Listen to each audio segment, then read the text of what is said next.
buddy. What's up to Lion Talk Live? We love you too, buddy. What's going on, guys? It is Aiden Hutchinson. What's up, man? It's your boy Amon-Ra St. Brown. What's up, everybody? It's Calvin Johnson Jr. here, a.k.a. Megatron, a.k.a. First Ballot. What's going on, Coach Dan at Lions Talk Live and the Duke Crew. This is Ball Hawk Ifata Melafano of the Detroit Lions. Everybody make sure you help support the YouTube channel Lions Talk Live by clicking that like and subscribe button. Let's get it and go Detroit. Greetings and salutations to everyone out there in YouTube land. This is Dan Skipper, offensive weapon for the Detroit Lions. Make sure you all help support Lions Talk Live and Coach Dan by clicking on that like and subscribe button. Everybody, woo! I love nothing more than watching Lions Talk Live every morning. Woo! All right, well, greetings and salutations to everybody out there in YouTube land. I am your host once again, Dan Thornton, and I want to thank you all for joining us here today. Lions Talk Live. Hey, just minutes ago, right from the Detroit Lions Public Relations Department themselves, we've got some good news. We're going to bring Mike Hutch Jr. onto the show here momentarily, but the Lions announced some roster moves. Let's go through those before we get to our special analysis of the situation with Hutch Jr. Lions, placed Emmanuel Mosley on the injured reserve non-football illness-related list. We're going to get into that in a separate video. I got some inside information earlier today, what has been going on with him this week, and a number of you guys have asked why he hasn't played in the last month, at least on the field. We're going to get into that, but during a separate video. Lions also activated Khalif Raymond and linebacker Alex Anzalone from the injured reserve list. Big news for going into tomorrow's game. Again, we'll get to Hutch Jr. with that. Lions also re-signed cornerback Maurice Norris to the active roster from the practice squad, signed Tom Kennedy to the practice squad, elevated Chris Smith, defensive lineman Chris Smith, and cornerback Stanley Thomas Oliver from the practice squad to the active-inactive list. No changes to the game status reports. So, with all that being said, let's go ahead and bring on Hutch Jr. Hutch Jr., before we get into anything with the Emmanuel Mosley situation, and again, this is a developing situation. I've got some reports on it, but I'm going to wait for some of these reports to get confirmed from people within Detroit media. It sounds like Emmanuel Mosley may have been fighting a battle for about a month now, and that's why everybody's been asking, why doesn't he get on the field? Well, might have that story for you a little bit later today. But getting into the positives for tomorrow, the fact that we get Khalif Raymond back, punt return, kick return, wide receiver, and then Alex Anzalone, both these guys coming back into perhaps the biggest game of the season for both teams. What do you think about this to help boost up the troops going into Sunday Night Football? Yeah, I mean, it couldn't come at a better time, man. Anzalone for many reasons. I mean, we're thinking about just our defense of how depleted we've been. Huge. Yeah. And then Khalif, I feel like everyone forgets how important he is to our offense. He's kind of that gadget guy, kind of does different things for us.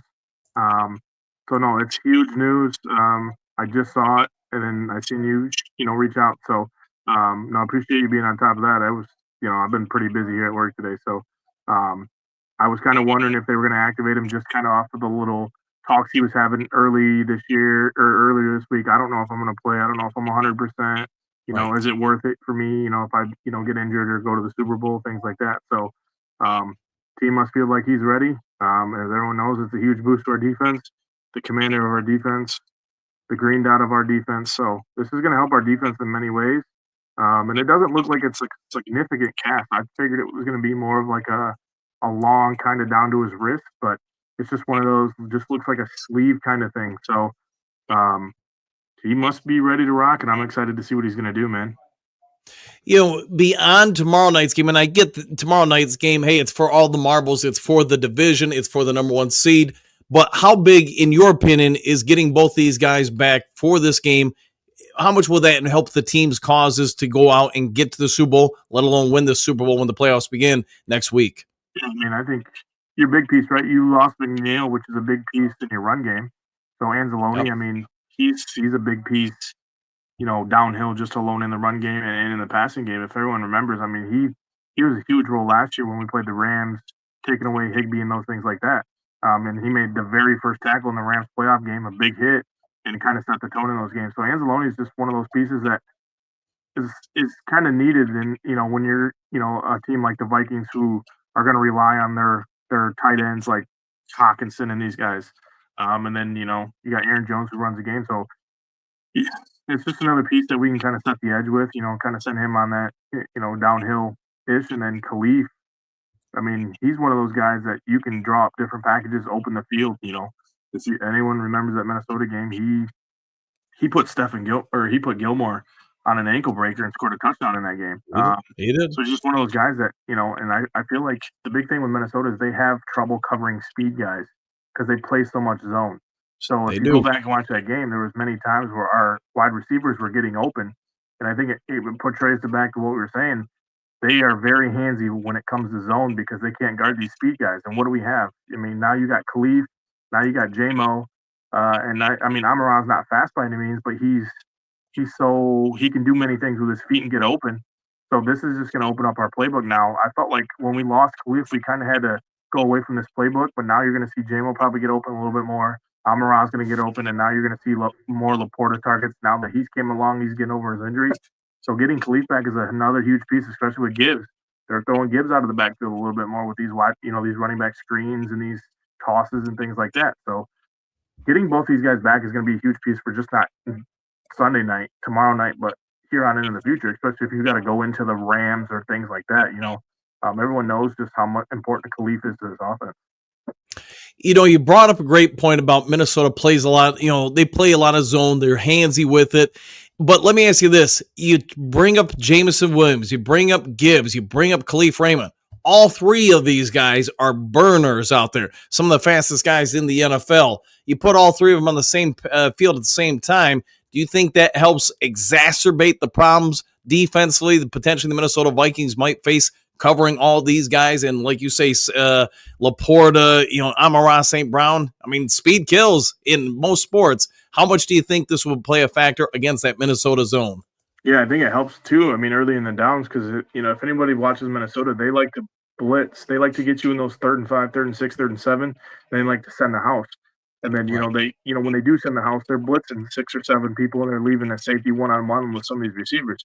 So if you get in these, if you play ahead of the downs with these guys, which you're going to be able to, you can kind of get these guys underneath and get these first downs and kind of put Minnesota's defense on the edge. It's a great piece. So now let's go into some of the other roster moves. And again, for those just joining, Emmanuel Mosley is going to be was put on the reserved non-football illness list. I've got some unconfirmed reports. I'm waiting for confirmation before I go anything on air with that. About Khalif Raymond. About Alex Anzalone. Maurice Norris, this kid came on a little bit ago, then came back off the team as they elevated somebody else. What do you think about having him come up? And then Chris Smith and Stanley Thomas Oliver all coming on back up. Don't know too much about Oliver Thomas. I think it's just kind of a fill piece. Maurice Norris, I felt like when we had him, he kind of played a good role for us just in depth-wise. If I remember right, or maybe that was Joseph. I'm thinking of the other Joseph. One of those guys had an interception in the New York preseason game. I can't remember if it was Joseph or Norris. I can't remember which one, but Norris has kind of been around this team a lot, I feel, so they trust him enough to put him on the field. I just think it's one of those teams where, I think like you've pointed to, we've always been wondering about Mosley if he was healthy or not. And I guess, I'll wait for the update, what you got, but I've been kind of weird of why he hasn't played. And now I guess we can see why, or we'll know why in a little bit. But like I said a couple weeks ago, I think this just might be the end for Mosley, man. Especially with him going on the IR. I think they'll just look elsewhere. It's unfortunate, because when we signed him, I felt like he was a great piece. And it just, unfortunately for him, he just can never stay healthy, or he just never seen the field. And it sucks because I was really looking forward to him maybe in this postseason run as like a depth piece or a veteran leadership, more say just experienced guy. And he can never figure it out. It sucks for him, but at this point when you're going to the playoffs, you need guys that can be on the field and play. Yeah, and your best ability is availability, and he just, for whatever reason, it just hasn't worked out this go around with them. So you're going to have to be the team here. You have to be a coach. You're going to have to be a teammate and just say, time to move forward, wish them well, whatever the situation may be, and go on from there. But going into this game here, we got Tom Kennedy back on the practice squad for those who didn't catch that earlier. Do you think the Lions at this point are about as healthy as they're going to be in the postseason? Or do you think potentially Carlton Davis III comes back, in a week, 2 weeks from now, or anybody else? Anything's happening, right? I mean, if anyone's been paying attention to any stories, Montgomery's been posting things that kind of been hitting him coming back. I've seen him at a couple things where he's not wearing anything on his knee as far as a brace or anything like that. So maybe he's back next week if you get the first round bye. So maybe he practices next week and you get him the first game of the division. Or you may even get him back next week if we, are playing the wild card. I would say if you'd have told me 6 weeks ago that we would be this healthy, I probably wouldn't have believed you. Right. It just was one after another. You would love to have some of McNeil back and Barnes back and these guys major contributors, but you got major pieces of your defense back outside of Hutch and McNeil. You got a leader back in your linebacking core. Carlton Davis, I would love to have back. He's just a veteran leadership that can you just kind of pair him up and just kind of take things away from Terrion and those guys. But I feel like Amit kind of played a very good role against these last couple teams on the outside. He made a couple plays. So, and now getting Iffy back, that was a piece that I didn't think we were going to have back at all this year with all the injuries with his hand and things like that. And you can kind of plug and play this defense and kind of do different schemes, and Glenn can dial up things. So, as of right now, I think we're pretty healthy outside of the major injuries to Hutch, McNeil, Davis, Montgomery, and that's pretty much it. You got most of your defense. Obviously Hutch and McNeil are the big pieces in Davis, but you get Montgomery back after possibly hearing you were going to lose him for a season. I think that's a win-win for our offense because our offense is still playing well. You just need the defense to take one or two balls away, and you can win games. With going to Anzalone real quick, do you think he starts tomorrow, or do you think he's a rotational piece for Aaron Glenn?